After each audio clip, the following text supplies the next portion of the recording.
Once upon a time, in the Denke forest, there lived a camel and a jackal who were the best of friends.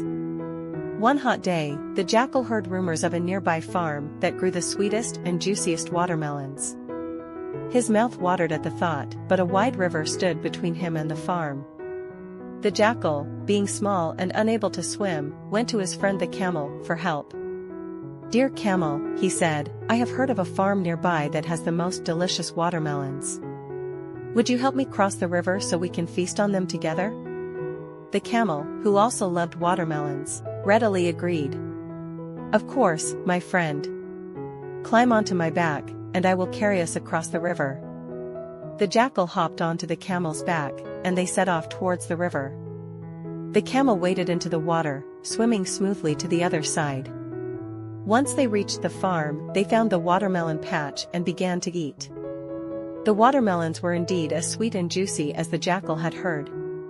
After their feast, the jackal felt an uncontrollable urge to howl with delight. The camel warned him, "Do not shout, my friend. The farmer will hear us." But the jackal, unable to contain himself, replied, "I cannot help it. Without shouting, my food never digests." And with that, he let out a loud, joyous howl. The farmer, hearing the noise, rushed out with a stick. The quick jackal darted away and hid in the leaves of a tall tree.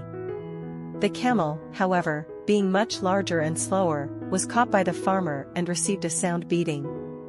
Bruised and angry, the camel trudged back to the river, with the jackal following. "Let's go back," the jackal said, "I will ride on your back again." Silently fuming, the camel agreed, but he had a plan. As soon as they were halfway across the river, the camel stopped and began to shake. "What are you doing?" cried the jackal, clinging tightly.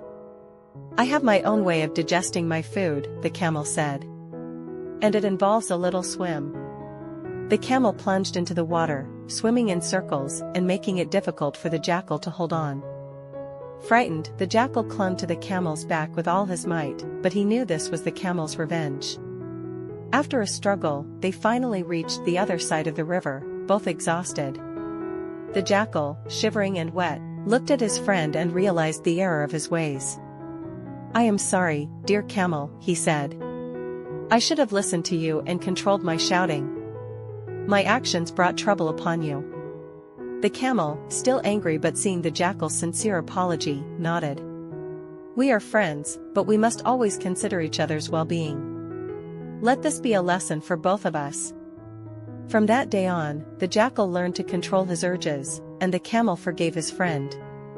They continued their adventures together, wiser and more considerate of each other.